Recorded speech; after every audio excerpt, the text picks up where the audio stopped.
අපි අද කතා කරන්නේ 2017 ඕ-ලෙවල් පේපර් එකේ පළවෙනි කෙටි ප්‍රශ්න 25. අපි යම් පේපර් එකට. පළවෙනි ප්‍රශ්නේ අහනවා පුද්ගලයේ රුපියල් 1000ක මුදල 108ක වාර්ෂික සුළුපොලි අනුපාතයක් යටතේ ගණනෝක්තයක්පත් කරයි. මේක අහන්නේ පළවෙනි වර්ෂයක් අවසානයේ ඔහුට හිමි වන පොලි මුදල කීයද කියලා. දැන් මේ මොනසෙන් අනුපාත කරන්නේ කීයක්ද?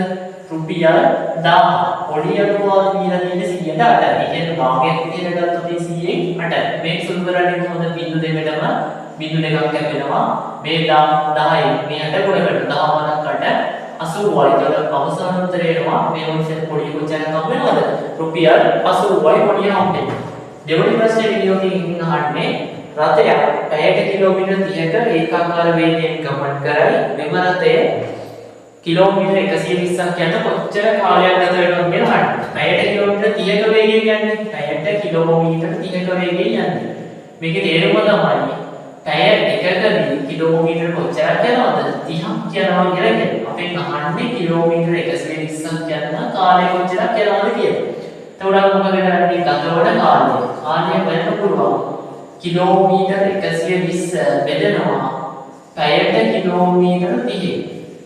පැයට කිලෝමීටරට කිලෝමීටර් කැපෙනවා. බිංදුවට බිංදුවක් සුළු වෙනවා. 3ට 1යි 12ට 3 ඒවා 4. මේ x විදිහේ උඩනම h වෙනවනේ. x තන එකක් වෙනවනේ 4යි h. කොච්චර කාලයක් යනවද? පැය 4ක් යනවා. h කියන්නේ 4යි පැය කියන්නේ කියන එකනේ. ඒක පැය 4ක් යනවා.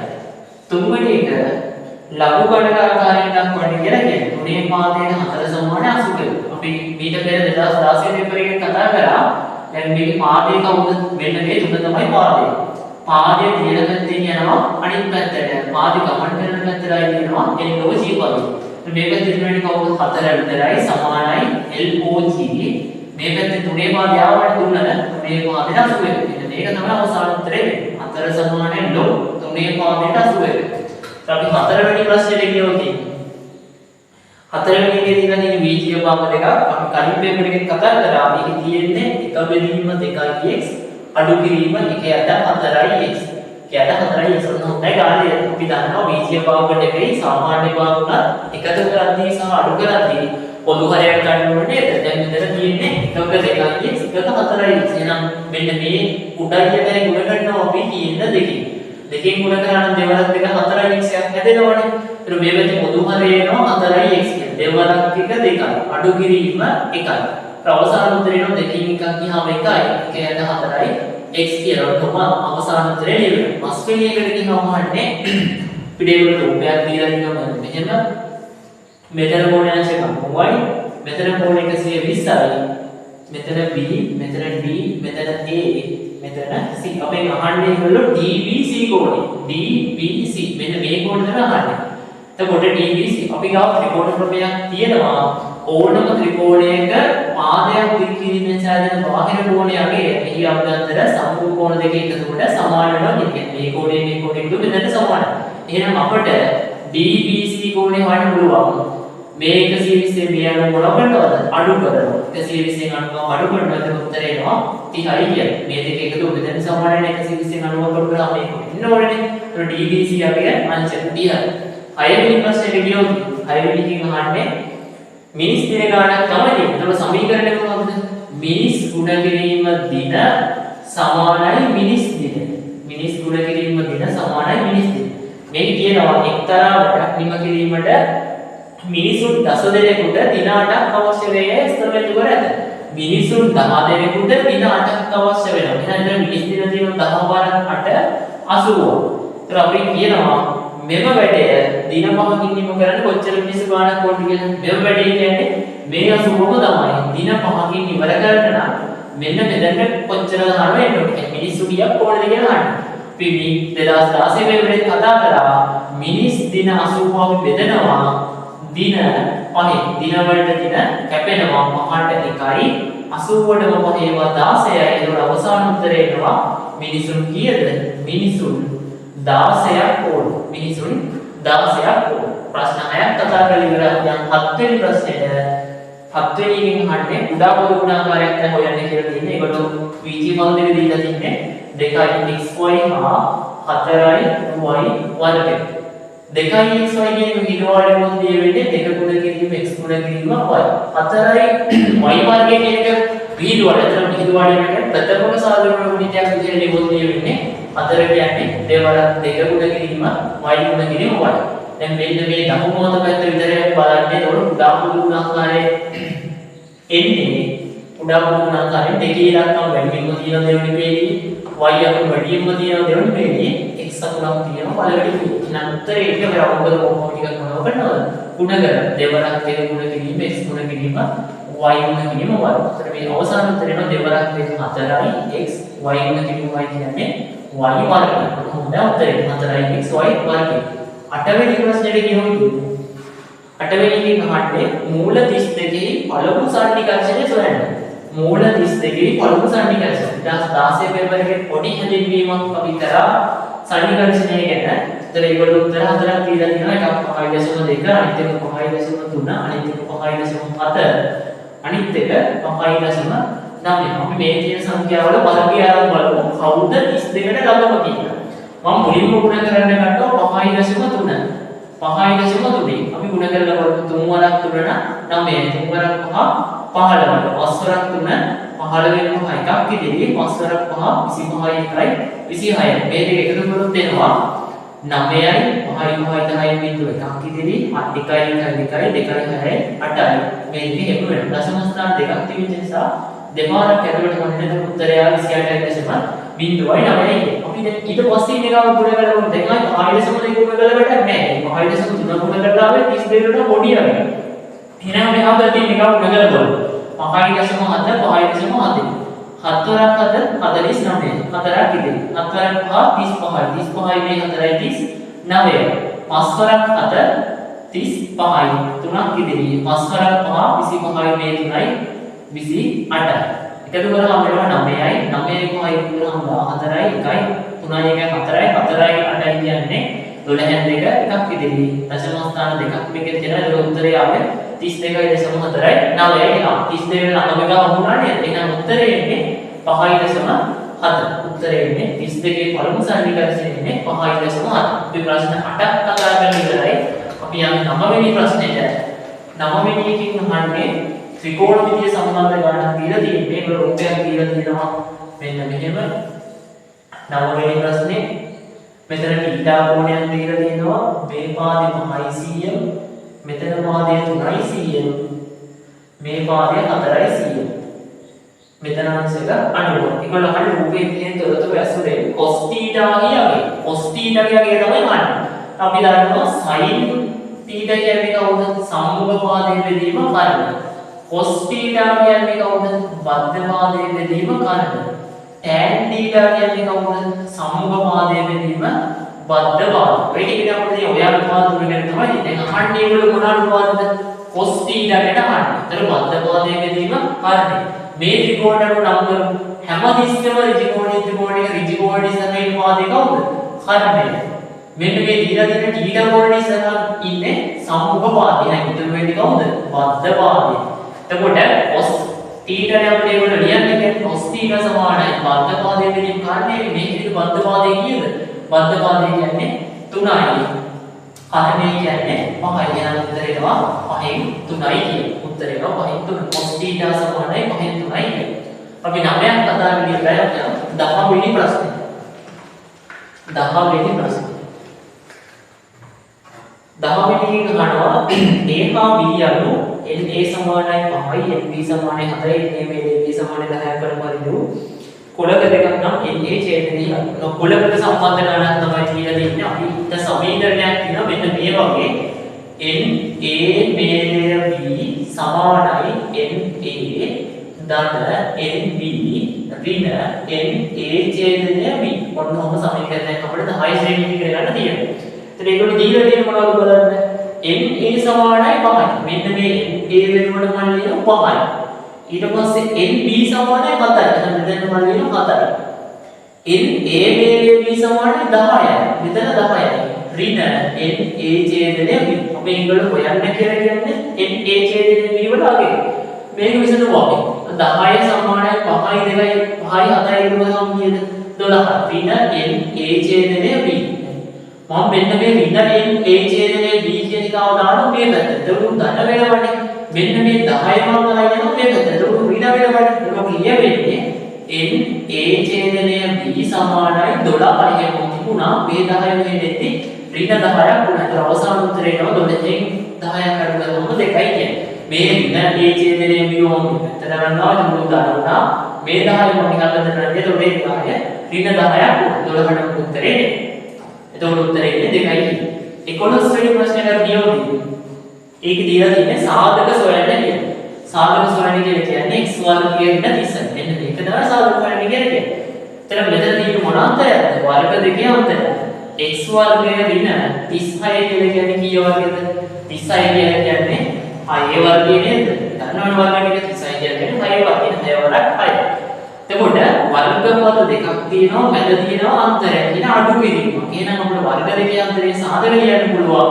පළවෙනි වරම නැතිව ලියනවා දෙකේ ඉලක්ක කියන වර්ග දෙක නැති දෙකේ ඉලක්කම් දෙක නැතුව ඉන්න එක එහෙමම ලියනවා. මේකේ ඉන්න ඍණ සාධකෙන් මෙහා පැත්තේ ඉන්නේ ධන සාධකේ x ධන 6. එතකොට කොහොමද තමයි සාධක දෙක ලියන්නේ? එකක් x ඍණ 6 අනිත් එක x ධන 6.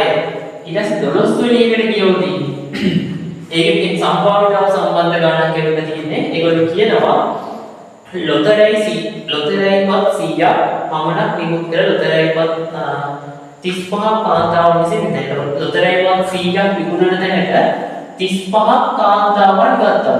කාන්තාවන් විතර ගත්තාලු 35ක්. එහෙනම් ඉතුරු අපි දන්නවා 100න් 35 ගියාම තව ඉතුරුයි 65. මේ 65 බලන් තියෙන්නේ කවුද එහෙනම්? පිරිමි. කියන්නේ ලොතරැයිපත් 100යි ගහලා තියෙන්නේ. ඒකෙන් 35ක් බලන් තියෙන්නේ කාන්තාව. එහෙනම් අපි දන්නවා 100න් 35 ගියා 65යි. මේ 65 බලන් තියෙන්නේ පිරිමි අය. ඒතර අපි අහන්නේ දිනුම් බැදීමේදී එක් ජයග්‍රාහකයෙකු පමණක් තෝරා ගන්න ලබන්නේ නම් ජයග්‍රාහකයා පිරිමියෙකු වීමේ සම්භාවිතාව. දැන් ඔක්කොම ලොතරැයිපත් කීයද? ඔක්කොම ලොතරැයිපත් 100යි. එතන පිරිමි කීයක් ඉන්නවද? 65යි. එහෙනම් සම්භාවිතාව කීයද? 100න් 65යි. ජයග්‍රාහකයා පිරිමියෙකු වීමේ සම්භාවිතාව 100න් 65යි. ඒතර ප්‍රශ්න 12ක් කතා කරලා ඉවරයි. අපි යමු 13 වෙනි ප්‍රශ්නෙට. 13 වෙනි එකේ රුපියල් කියලා තියෙනවා. වෘත්ත සම්බන්ධ ගණනක් ඇවිල්ලා තියෙන්නේ. රූපේ තියෙන්නේ මෙන්න මෙහෙම රූපයක් තියෙනවා.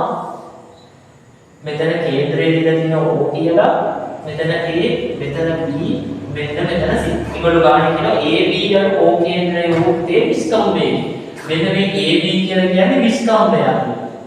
විස්කම්භය. AB කියන්නේ විස්කම්භයක් කියනවා අපි දන්නවා මේකේ කාර්යයක් වෙනවා මේකේ කාර්යයක් වෙනවා. තව එකක් අපි දන්නවා 10 වසරේ වෘත්තයේ කෝණය කියන පාඩමේ ක්‍රමයක් තියෙනවා.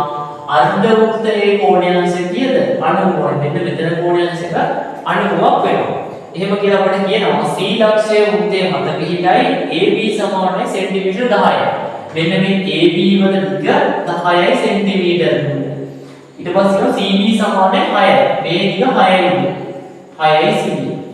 ඒගොල්ලෝ කියන්නේ AC දිග සෙන්ටිමීටර වලින් හොයන්න කියලා. මෙන්න මේ දිග සෙන්ටිමීටර වලින් හොයන්න කියලා කියනවා. දැන් මෙතන බැලුම් මේ මොන ත්‍රිකෝණයක්ද තියෙන්නේ? ත්‍රිකෝණීය ත්‍රිකෝණය. ත්‍රිකෝණීය ත්‍රිකෝණයක අපි දන්නේ නැති පාදයක් වලින් මොන සම්බන්ධය දාන්නේ? පයිතගොරස් සම්බන්ධය. අර මේ ත්‍රිකෝණයට මේ ත්‍රිකෝණීය ත්‍රිකෝණයට පයිතගොරස් සම්බන්ධය කියන්නේ කොහොමද? කර්ණේ වල කියන්නේ ත්‍රිකෝණ ඉස්සරහින් කර්ණේ කියන්නේ 10යි. දැන් 10 වර්ගයේ සමානයි. ඉතුරු පාද දෙකේ වර්ග වල එකතු කරන්නේ. මේ පැත්තේ පාදයක් තියෙනවා AC. මේක අපි දන්නේ. ඒක තමයි හොයන්නේ. AC වර්ගය එකතු කිරීම අනිත් පාදේ තමයි 6 වර්ගය. 10 වර්ගය කියලා කියන්නේ 100යි. AC වර්ගය. දාන්න 6 වර්ගය කියන්නේ 36. මම මෙන්න මේ 36 අරගෙනවා මේ පැත්තට. එතකොට C අඩු වෙනවනේ 36ක් සමානයි AC වර්ගය. 100න් 36 ගියාම 64 සමානයි AC වර්ගය. 64 කියන්නේ කීය වර්ගයද? 64 කියලා කියන්නේ 8 වර්ගය සමානයි AC වර්ගය. එතකොට වර්ග දෙක නැතුවොත් AC සමානයි කීයද? සෙන්ටිමීටර් 8යි කියනවා. AC සමානයි සෙන්ටිමීටර් 8යි කියනවා. අපි ප්‍රශ්න 13ක් කතා කරලා ඉවරයි. පියයි 14 වෙනි ප්‍රශ්නේ. ඒකේ විසඳන්න කියලා කියන්නේ මේ වගේ එකක් අපිට 2016 පේපර් එකෙත් හම්බුණා. x ධන 2යි x ඍණ 1යි සමානයි බිඳුවයි. එතකොට වරහන් දෙකක් තියෙන්නේ. අපි නම් මේ වරහන් දෙක වෙනම සමාන කරනවා කාටද? බිඳුවට. x ධන 2 සමානයි බිඳුවයි. O x ඍණ 1 සමානයි බිඳුවයි. වේ. මෙතනින් අපි ධන දෙක එහා පැත්තට දැම්මම x සමානයි ඍණ දෙකක් වෙනවා. මෙතනින් ඍණ එක එහා පැත්තට දැම්මම x සමානයි ධන එකක් වෙනවා. x සමානයි ධන එකක් වෙනවා. ඔන්න ඔහොම දැන් උත්තර දෙකේ වෙන්නේ එකක් x සමානයි ඍණ දෙකයි අනිත් එක x සමානයි ධන දෙකයි කියලා දැනෙන්නේ. ප්‍රශ්න 14ක් කතා කරලා ඉවරයි. 15 වෙනි ප්‍රශ්නේ. ඒකෙන් තමයි රූපයක් දීලා තියෙන ඒගොල්ලෝ. මෙන්න මෙහෙම රූපයක්. ඒකේ නම් කරලා තියෙනවා මෙතන කෝණාංශක 61යි, මෙතන කෝණාංශක 62යි, මෙතන කෝණාංශක 62යි, මෙතන කෝණාංශක 61යි, මෙතන අංශක 61යි, මෙතනත් අංශක 62යි. ඒගොල්ලෝ රූපේ කියලා දෙන්න මෙතන A මේක B මේක E මේක D මෙතන C. ඒගොල්ලෝ අපිට කියන රූපයේ දියලි ත්‍රිකෝණ අතුරින් අංග සම ත්‍රිකෝණයේ බලය ලියා දක්වා. දැන් මෙතන බලුවලුණා කියනවා ත්‍රිකෝණ තුනක් තියෙනවා. අපෙන් ඒගොල්ලෝ අහන්නේ ඔය ත්‍රිකෝණ තුනෙන් අංග සම වෙන්නේ මොන ත්‍රිකෝණ දෙකද කියලා. ත්‍රිකෝණ ඉවලය හඳුනා ගැනීමට මෙන්න මේ අංග සම ත්‍රිකෝණය වල ලියලා ඒක මේ අංග සම වෙච්ච අවස්ථාවක් අහන්නේ. ඒගොල්ලෝ උත්තර තුනක් අපිට දීලා තියෙනවා. ඒත් අපි ඉස්සෙල්ලාම බලමු අංග සම වෙන ත්‍රිකෝණ දෙක මොකක්ද කියලා. දැන් මෙන්න මේ බලන්න A B D C කියන්නේ සමාන්තර රාශියක් වෙනව නේද? A B D C කියන්නේ සමාන්තර රාශියක් වෙනවා. එතකොට එතන මේ ත්‍රිකෝණය මොන වෙනවද? වර්ගඵලයෙන් සමාන වෙනවා. ඔක කියන අංග ටිකත් සමාන වෙනවනේ. එතකොට අංග සමාන ත්‍රිකෝණ දෙක කවුද? A B C ත්‍රිකෝණය හා B C D ත්‍රිකෝණය. ඔන්න අංග සමාන ත්‍රිකෝණ දෙක. මෙන්න මේ ත්‍රිකෝණය මෙන්න මේ ත්‍රිකෝණ. මේක සමාන්තර රාශියක් වෙනවනේ A B C. එතකොට අංග සම ත්‍රිකෝණ යුගලයක් ලිව්වා අංග සම වෙන්න හේතුවත් අපි හොයාගන්න බෑ. හේතුව මොකක්ද? මෙතන අංශක 62කට අංශක 62 කෝණයක් තියෙනවා. අංශක 61කට අංශක 61 කෝණයක් තියෙනවා. කෝණ දෙකක් සමාන. එහෙනම් පොදු මාදයක් තියෙනවා. එහෙනම් අවස්ථාව තමයි පා අවස්ථාව. පා අවස්ථාවෙන් තමයි අංග සම වෙන්නේ. ඊට පස්සේ 16 වෙනි එකට ගියාම අපිට තියෙන්නේ ජාල වේගයක් සම්පූර්ණ කරගන්න. පන්තියක සිසුන් විසින් පරීක්ෂණයකදී ලබාගත් ලකුණු ඇසුරින් පිළියෙලකට සංඛ්‍යා ක්‍රියාවලියක් මහත දැක්කේ. මෙන්න මේ වෙනම කිව්වල අපිට දීලා තියෙනවා 0.5 අතර 3යි 5යි 10යි අතර 10යි 10යි 20යි අතර 10යි. ඔන්න ඔබ එකක් දීලා තියෙනවා. ඊට පස්සේ කියනවා ජාල වේගය දක්වන්න කියලා කියන්නේ. අසම්පූර්ණ ජාල වේගය සම්පූර්ණ කරන්න කියලා කියන්නේ. අපි ඔබ ජාල වේගය හදලා දාමු. දැන් මෙතන එහෙම එකක් දීලා තියෙනවා අපිට. මේ පැත්තේ 5යි 10යි 15යි මෙතන සිසුන් ගණන තමයි ඉන්නේ. මේ පැත්තේ තියෙන්නේ 0යි 5යි 10යි 15යි 20යි මෙතන තියෙන්නේ ලකුණු. එතකොට මේ වකුගඩ අංග 0යි 5යි කියන්නේ පරතරයේ 5යි 5යි 10යි අතර පරතරය කියන්නේ 5යි 10යි 20යි අතර පරතරය කියන්නේ එතන 10ක් තියෙනවා. 10 කීයෙන් බෙදුවොත් 5ක් වෙන්නේ. දෙකෙන් බෙදුවොත් එහෙනම් මෙතන දෙකෙන් බෙදුවොත් මෙතන තියෙන සංඛ්‍යාවක් කියන්නද? දෙකෙන් බෙදුවා. එහෙනම් මෙතන 5ක් වෙනවා. එතකොට අදින්න ඕනේ 3යි 10යි 5යි. 0යි 5යි අතර අපි ඉස්සෙනවා 0යි 5යි අතර 3ක්. මෙන්න මේ හරියට වගේ 0යි 5යි අතර 3ක්. ඊට පස්සේ 5යි 10යි අතර 10යි. 5යි 10යි අතර 10යි. ඒකවල අපිට හරියට පරිමාණයක් හදලා දීලා තියෙනවා 10. ඊට සංදි වේගය 10යි 20 අතර කියද 10ක් නෑ 5යි. ඒක පරතරේ 10ක් නේ. නිසා මේක දෙකෙන් බෙදුවා 10යි 20 අතර 20 එන්නේ 5ක් වෙන එක නේද? ඔන්න ඔහොම එකක් තමයි. ඔන්න ඔහොම ජාලයක් තමයි දෙන්නේ. ප්‍රශ්න 16ක් කතා කරලා ඉවරයි. අපි යම් 17 වෙනි ප්‍රශ්නෙට. 16ක් කතා කරලා ඉවරයි. 17 වෙනි ප්‍රශ්නෙට. 17 වෙනි ප්‍රශ්නේ අහන්නේ. එතන රූපයක් දීලා තියෙනවා අපිට. නම් රූපයක් තියෙනවා මෙතන. මෙතන x මේ හරියටින් y තියෙනවා. මෙතන z තියෙන්නේ. z තියෙනවා. මෙතන y. මෙතන o මෙතන අංශක අනුවක් කියලා කියනවා. මේ දෙකත් ox සහ oy ආකරලා තියෙනවා. රූපයේ xy යන o කේන්ද්‍රයේ උත්තේ ජායක xy කියන ජායකු මේ උත්තේ කේන්ද්‍රය o වෙනවා. z ලක්ෂයේ xy මත පිහිටා ඇත්තේ රූපයේ දියලි පරදින. පහත් දියලි ප්‍රකාශ හරිනම් හරියට වැරදිලා නැහැ කියන්නේ. නේද? පළවෙනි ප්‍රකාශය දීලා තියෙන්නේ xy සමානයි 2යි x z. xy කියන්නේ මෙන්න මෙතන මෙතන තමයි සම්පූර්ණ දුර. ඒක සමාන වෙනකොට 2xy ද. මෙන්න මේ xy වගේ දෙමුණයක්. හරියට අපි ගාන 10 වසරේ ඡායාවන ක්‍රමයක් හම් වෙනවා. මේ මුද්දේක ඡායක කේන්ද්‍රී නම් අඳුරේ ලම්බකය මේ ඡාය මොනව කරනවද? සමච්ඡේදනය කරනවා. එතකොට xy එකයි y z එකයි සමානයි. ඒතර xy කියන එක x z ගේ දෙමුණයක් වෙනවනේ. එතකොට ඒ කියන කතාව හරි. ඊට පස්සේ දෙවෙනිකින් කියන්නේ XOY කෝණය සමානයි 2xOZ කෝණය. XOY කියන්නේ XOY කියන්නේ මේ සම්පූර්ණ කෝණය. 2xOZ මෙන්න මේ කෝණය වගේ දෙමුණයක් වෙනවා. හරියට කියන කතාව. මොකද මේ අදින ලම්බකය නිසා මෙතන කෝණ දෙකක් සමච්ඡේද වෙනවා. එතන මේ කතාව හරි. අපි ප්‍රශ්න 17ක් කතා කරලා ඉවරක් 18 වෙනි ප්‍රශ්නේ. 18 වෙනි ප්‍රශ්නේ. එතන ඒගොල්ලෝ අපිට රුපියල් දීලා තියෙනවා. මෙන්න මෙහෙම මෙතන මෙතන රූපයේ AB වගේ ප්‍රතිපාකාරයක්ද මෙතන AB වගේ ප්‍රතිපාකාරයක්ද PQ වගේ කුඩා බෝට්ටු දෙකක්ද දැක්වේ. මෙතන P ඉන්නවා මෙතන Q ඉන්නවා. P බෝට්ටුවේ සිටින පුද්ගලයේ අංශක 30ක ආරෝහණ කෝණයකින් ප්‍රතිපාකාරයේ මුදුන වන B නිරීක්ෂණය කරයි. B හි සිටින පුද්ගලයේ අංශක 20ක අවරෝහණ කෝණයකින් Q බෝට්ටුව නිරීක්ෂණය කරයි. B ඇති රූපයේ මෙන්න මේ තොරතුරු දක්වන්න කියලා කියන්නේ. ඉතින් දන්නවා දැන් බලන සීමාවෙන් S මට්ටම ඉහළට බලන කෝණයක් නම් එක ආරෝහණ කෝණයක්.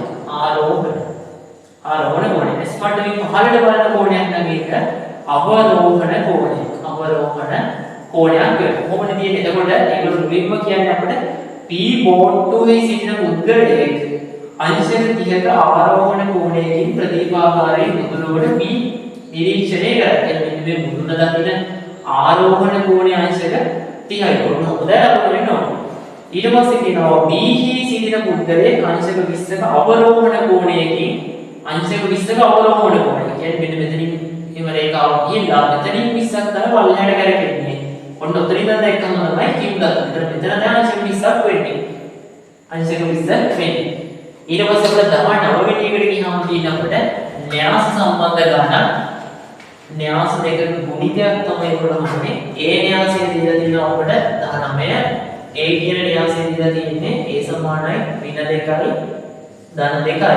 ඔන්න මොකද තියෙන්නේ? ඊට පස්සේ b න්‍යාසය වල දීලා තියෙනවා අපිට ඍණ 1යි ධන 2යි කියලා. ඒකවල අපි ගමන්නේ AB න්‍යාසය. AB න්‍යාසය කියන්නේ මේ න්‍යාසය තමයි ගුණ කරන්න තමයි තියෙන්නේ. එතකොට AB න්‍යාසය වань තියෙන්නේ ගුණ කරනකොට මෙහෙට මෙන්න මෙහෙට. කියන්නේ ඍණ 2 ගුණ කිරීම ඍණ 1. ඍණ 2 ගුණ කිරීම ඍණ 1. ඊට පස්සේ ආයෙත් මෙහෙට මෙන්න මෙහෙට. ඍණ 2 ගුණ කිරීම ධන 2. ඊට පස්සේ මෙන්න මෙහෙට මෙහෙ. දෙවර ඍණ 1. දෙවර ඍණ 1. ඊට පස්සේ මෙහෙට මෙන්න මෙහෙට දෙවරක් 2. දෙවරක් 2. මේක සුළු කරනකොට අපිට එනවා ඍණ දෙවරක් ඍණ 1 කියන්නේ ඍණ ගුණ කිරීම කියන්නේ ධන වෙනවා දෙවරක් 2යි. ඊට පස්සේ දෙවරක් ඍණ 1 කියන්නේ ඍණ 2යි. ඊට දෙවරක් 2 කියන්නේ ඍණ 4යි. දෙවරක් 2 කියන්නේ ධන 4. ඔන්න උත්තරයක් අපිට එනවා. ඊට පස්සේ අපිට 20 වෙනි ප්‍රශ්නේ තමයි එතනත් අපිට රුපියල් තමයි උන් දීලා තියෙන්නේ. වෘත්ත ප්‍රමේය ආශ්‍රිත ගණන් තමයි වෙන්න තියෙන්නේ. 20 වෙනි ප්‍රශ්න. ඒ වෘත්තයක් දීලා තියෙනවා. මේ වෘත්තයේ කේන්ද්‍රය O. O වලින් නම් මෙතන P තියෙනවා. Q තියෙනවා. මෙතන Q. මෙතන R. මෙතන කෝණය අංශක 110යි. මෙතන කෝණය x වලගේ තමයි අපි අහන්නේ. එතකොට අපි ගාව කියනවා 10 වසරේ වෙන්න මෙහෙම ක්‍රමයක්. මොකද්ද? වෘත්ත ඡාපයකින් කේන්ද්‍රය ආපාදනය කරන කෝණය එම වෘත්ත ඡාපයෙන්ම පරිධිය ආපාදනය කරන කෝණය වගේ දෙමුණයක් ඉන්නේ. මෙතන කෝණය x නම් මෙතන කෝණ දෙකයි. සමෝ ක්‍රමයක් අපිට 10 ශ්‍රේණි කියලා ගන්න තියෙනවා. ඕකේ. එක අවස්ථාවක් තමයි කේන්ද්‍රය මෙහෙම තියෙනවා. කේන්ද්‍රයත් එක්ක ආපාදනය කරන කෝණය සහ පරිධිය මෙන්න මෙහෙම පල්ලෙහාට අතර මේ කෝණය x නම් මෙන්න මේ හාපැත්තේ කෝණය 2x. මේ රූපණයේ බලන්න මෙතනක් තියෙන්නේ නම් මෙතන 110 නම් මේ සම්පූර්ණ පරාවර්ත කෝණය කියද? මේ වගේ දෙගුණයක්. කේන්ද්‍රයක අතර අනිසම දෙගුණයක්. 110 දෙකක් කියන්නේ 220යි. ඒතර කෝණය 220ක් වෙනවා. එහෙනම් අපිට x වලට පුළුවන්. ලක්ෂයක් වඩා පුළුවන් නැත්නම් 360යි කියන x සමානයි 360න් අපි අඩු කරනවා 220යි. එතකොට x සමාන උත්තරේ එනවා 0යි, අය දෙකක් ගියාම 4යි, තුනෙන් දෙකක් ගියාම 1යි. උත්තරේ එනවා 140යි කියලා. 140 x වලගේ 140. අපි ප්‍රශ්න 20ක් කතා කරලා ඉවරයි. අපි යම් 21 වෙනි ප්‍රශ්නය. 21 වෙනි ප්‍රශ්නය. 21 වෙනි ප්‍රශ්නය අහනවා L කේන්ද්‍රය O කේන්ද්‍රය කණ්ඩායම රූපයේ දිය. මෙන්න මේක කේන්ද්‍රික කණ්ඩායම කියලා දෙනවා. මේකේ කේන්ද්‍රය L මෙතන M මෙන්න මෙතන N. කේන්ද්‍රික කණ්ඩායම රූපයේ දියද LM රේඛාවට LM රේඛාවට M වෙන ඡාපය මත පිටලක්ෂය. LM රේඛාවට LN රේඛාවට මෙන්න මේ ඡාපය මත පිටලක්ෂය. මේ දෙකටම සමතුලිතයි. එතකොට LM සහ LN කියන්නේ මොනවා වෙච්ච මේ සරල රේඛා දෙකක්. ඡේදනය වෙච්ච සරල රේඛා දෙකක්. මේකට මොහොම වෙනවා N රේඛාවක් තියෙනවා, L රේඛාවක් තියෙනවා, N රේඛාවක් තියෙනවා. එතකොට මේකේ LM මේ රේඛා දෙක මොනවා වෙලා? ඡේදනය වෙලා. ඡේදනය වෙච්ච රේඛා දෙකට සමතුලිත කියන පදේ කියන්නේ මොන සමච්ඡේදකද? කෝණ සමච්ඡේදකද. එතකොට ඇදින්න වෙන්නේ මෙහෙම එකක් නේද? කෝණ සමච්ඡේදකද. එතකොට අපි LM සහ LN මෙන්න මේ රූපය අඳිනවා කෝණ සමච්ඡේදය. කෝණ සමච්ඡේදය. එතකොට මෙන්න මේ ඡේදනය වලට දැනීම මෙන්න මෙතන කැපෙන තැන තමයි එම්එච් ඡාපයේ මත පිටලක්ෂය සෙවීමට අවශ්‍ය නිර්මාණ රේඛාවක් අඳින්න කියලා මෙන්න මෙතන තමයි අපට අවශ්‍ය එම්එච් ඡාපයේ කැපෙන තැනනේ. අතර ප්‍රශ්න 21ක් කතා කරලා ඉවරයි. අපි යම් 22 වෙනි ප්‍රශ්නෙට. 22 වෙනි ප්‍රශ්නේ. 22 අහනවා උස මීටර 7ක් වූ ඍජු වෘත්ත සිලින්ඩරයක. සිලින්ඩරයක් සම්බන්ධව ගන්න ගාණ වෙන තියෙන්නේ උස මීටර 7ක් වූ මීටර 7ක් උසයි. මෙන්න මේක පරිමාව 88යි. පරිමාව 88යි ඝන මීටර. පරිමාව 88යි ඝන මීටර නම් සිලින්ඩරයේ පතුලේ අරය මීටර වලින් සොයන්න. පතුලේ අරය මීටර වලින් සොයන්න කියලා කියන්නේ. දැන් අපි දන්නවා සිලින්ඩරයේ පරිමාව වෙන සූත්‍රය නම් මොකක්ද? πr වර්ගය h. πr වර්ගය h පරිමාව වෙන සූත්‍රය. πr වර්ගය h. π කියලා කියන්නේ 7න් 22. ගුණ කිරීම r කියලා කියන්නේ අරය. එතකොට මේක අරය කියනද උස සෙන්ටිමීටර 7ක්. අරය තමයි අපි කන්නේ. එතකොට ඒක r කියලා දාගත්තොත් මෙතන එනවා r වර්ගය ගුණ කිරීම h කියන්නේ උසනේ උස 7යි. මේක සමානයි පරිමාවත් එක්ක තියෙනවා 88යි. මේක සුළු කරන්නේ කොහොමද? 7ට 7 ඒවා 1යි 7ට 7 ඒවා 1යි. ප්‍රලියමෙන්නේ 22 ගුණ කිරීම r වර්ගය සමාන 88යි කියලානේ. මේ පැත්තත් බෙදෙනවා 22කින්, මේ පැත්තත් බෙදෙනවා 22කින්. 22ට 22 කැපෙනවා r වර්ගය සමානයි 22 11 හැබෙදුවොත් 2යි 88 11 හැබෙදුවොත් 8යි 2ට 1යි 8ටම 4යි. එහෙනම් r වර්ගය සමානයි 4යි. r වර්ගය සමානයි 2 වර්ගය. එහෙනම් r සමානයි මීටර 2. r සමානයි මීටර 2යි. එතකොට මේ සිලින්ඩරේ අරය කීයද? මීටර 2යි. අපි ප්‍රශ්න 22ක් කතා කරලා ඉවරයි. අපි යමු 2017 පේපර් එකේ 23 වෙනි කෙටි ප්‍රශ්නෙට. 23 වෙනි කෙටි ප්‍රශ්න. 23 වෙනි එක අහනවා. ඒකේ තමයි රූපයක් දීලා තියෙනවා මෙන්න මෙහෙම. සමාන්තර අක්ෂරාස්විත ගානක් කියලා තියෙන්නේ. මේ විකල්පය ආවලා තියෙනවා. මෙතන A, මේක B, මේක C, මේක D, මෙතන E. මේ ඔක්කොම සමාන්තරයි. මේ රේඛාවයි සමාන්තරයි. මේ රේඛා දෙකත් සමාන්තරයි. මෙන්න මේ රේඛා දෙකත් සමාන්තරයි. මොන රූපයක් දීලා තියෙනවා? දී යටි රූපයේ AE සරල රේඛා කණ්ඩය මත AE සරල රේඛා කණ්ඩය මත AE සරල රේඛා කණ්ඩය මත D ලක්ෂය පීඩා ඇත. මෙන්න AE කියන රේඛාව මත පීඩා ඇත. ABCD සමාන්තර වර්ගඵලය ABCD මෙන්න මේ කියන සමාන්තර වර්ගඵලය වර්ග සෙන්ටිමීටර 1යි. වර්ග සෙන්ටිමීටර 1යි. මේ ABCD කියන මෙන්න මේ සමාන්තර වර්ගඵලය වර්ග සෙන්ටිමීටර 1යි. අපේ ගමන්නේ ACE ත්‍රිකෝණයේ වර්ගඵලය. ACE ත්‍රිකෝණයේ වර්ගඵලය. ACE කියන ත්‍රිකෝණයේ වර්ගඵලය. මෙන්න මේ ත්‍රිකෝණයේ වර්ගඵලය තමයි. අපි ගාව තියෙනවා 12 වසරේ හම් වෙන මේ සමාන්තර ආශ්‍රාස ක්‍රමයක් තියෙනවා. එකම ආධාරකය හා එකම සමාන්තර රේඛා අතර පිහිටි සමාන්තර ආශ්‍ර වර්ගඵලයෙන් මොන වෙනවද මේ මෙහෙට තියෙන සමාන්තර රාශියක් මෙහෙට තියෙන සමාන්තර රාශියක් ඔය සමාන්තර රාශි වර්ගඵලයෙන් සමාන වෙනවා. මේ ක්‍රමයක් අපිට තියෙනවා. එකම ආධාරකය හා එකම සමාන්තර රේඛා අතර තියෙන සමාන්තර රාශි වර්ගඵලයෙන් සමාන වෙනවා. එතකොට බලමු දැන් මෙන්න මේ BC කියන්නේ එකම ආධාරකය නම් මේ කියන්නේ එක සමාන්තර රාශියක් තියෙනවා. ආයි BC වලින් මෙන්න මේ පැත්තට තියෙන තවත් සමාන්තර රාශියක් තියෙනවා.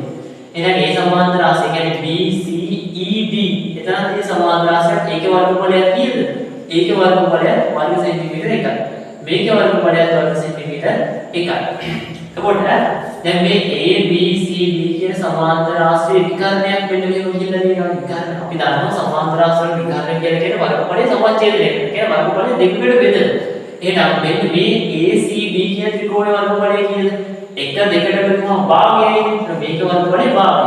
ආයි මේ ABCED කියන සමාන්තර රාශිය හිතුවොත් මෙතනත් විකර්ණයක් වෙලා තියෙනවා. මේ කැලේ මේ ත්‍රිකෝණ කැලේ වර්ගඵලය භාගයක් වෙනවා. සමච්ඡේදනය වෙනවනේ. එහෙනම් දැන් ACB කියන ත්‍රිකෝණේ වර්ගඵලය භාගය. DCE කියන ත්‍රිකෝණේ වර්ගඵලය භාගය. එහෙනම් අපිට ඕනේ කොයි ත්‍රිකෝණේද? ACE කියන මේ ලොකු ත්‍රිකෝණේ. ඒතකොට ACE කියන සම්පූර්ණ ත්‍රිකෝණේ වර්ගඵලය හොයන්න පුළුවන්.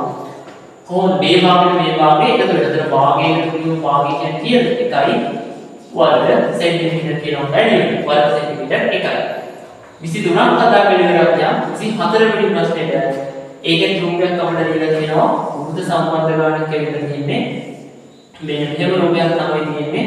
මෙතන K, මෙතන L, මෙතන M. මෙතන අපි දීලා තියෙන අංශක 35යි.